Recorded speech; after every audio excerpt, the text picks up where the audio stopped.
Well, who needs men, right? Bloody useless. Divorce, child custody and child support has been so thoroughly biased in women's favour that it's often financially beneficial for the woman to remove the father from the household. Indeed, women are encouraged to divorce and separate rather than being encouraged to work hard at their relationships. The glue of family and society is being dissolved. As we've grown in society towards a situation whereby people are getting married less often. In fact, a lot of babies now are born outside wedlock compared with 20 or 30 years ago. This means that a lot of men have even less rights because single dads don't have enough rights, and so there's been a lot of protests about this, and I think rightly so, because I think that it does affect men's health, and also I think that children do need to have socialisation from both parents. So, women always complain about, we can't get through here, there's a glass ceiling. We should look at the glass ceiling and bring up children. Jesus. It's not even a ceiling, we're not allowed to. It's not that we don't want to, it's that we're totally not allowed to bring up our children. Also then they will think very carefully about what they're doing when they do split, because at the moment it's too easy, and the trauma that's caused by the current system is just appalling. That where there's a custody battle, in around 9 out of 10 cases the child is awarded to the woman rather than to the man.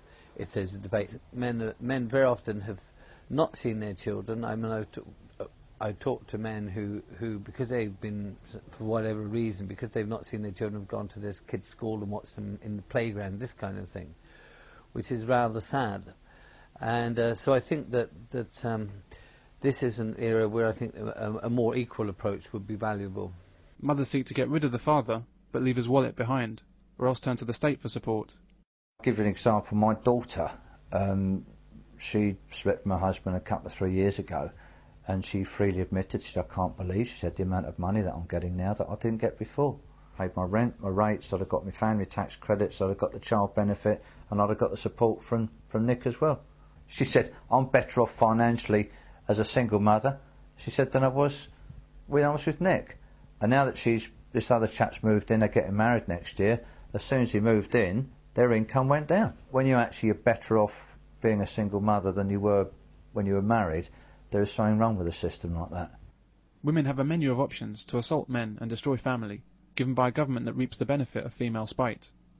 Women don't have the wisdom to leave the powers alone, because they're too selfish to understand the consequences. The real purpose of continuously defaming men, belittling fathers, and also inflating the incidence of male child sexual abuse and male domestic violence is to dismantle the family and further separate men from children and women's lives. By using this divide and conquer technique based on lies and prejudice, the greatest protectors of children and family, men, are kept away from those most in need of protection. The reason this is being done is simple. The family unit, headed by the man, is a competitor to government and other agencies. First thing that had to be destroyed was the family, the man, because he will not work for the state, he will work for his wife and children, and his loyalty will go to his wife and children.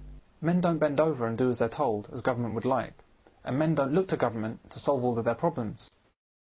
Men have an instinctive understanding that self-reliance is the only protection from tyranny. The same cannot be said of women. They are far more malleable and controllable. When a man looks at the world, he looks for freedom and opportunities for himself and his family. He wants the ability to succeed so that he can provide.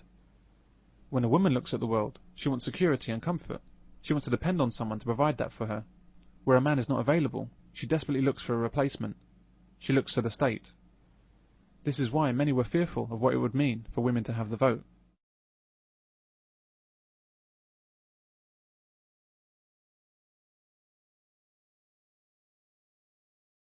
Amy, are you getting enough from the state? I don't think I am, no. I think everybody stands there and says, oh, all these mums are living off benefits, not going back to work. But maybe if they gave us a little bit more leeway with childcare. What do you get at the moment? Just Pardon? What sort of help do you get? I get housing benefit and income support. Women voting leads directly to big government. Women don't vote for less taxation and easier business regulations as men do. Women vote for more social services, more benefits, more childcare, more government departments provide help, more staff, more. Women vote for all of the things that lead to higher taxation, and that would be largely unnecessary if they restored their faith in men. But the government's success has been to divide women from men by selling the story of man's evil.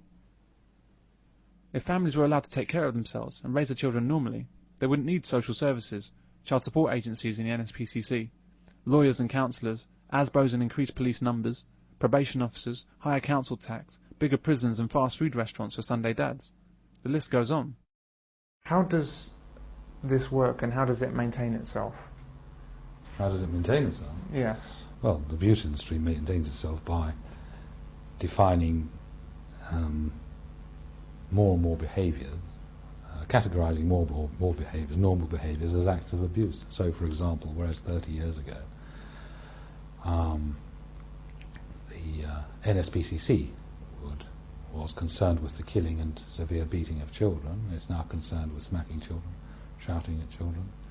It has even tried to suggest that 5-year-old boys who have an interest in 5-year-old girls are paedophiles. It's actually used those words. They're not my words, they're the NSPCC's words. Taking men away from children generates phenomenal income, thousands of jobs, and huge political power for those responsible.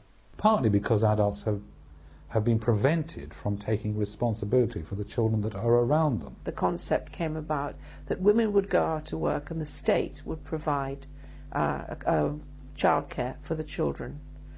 And in a sense, that is lingering behind everything that's even going on today.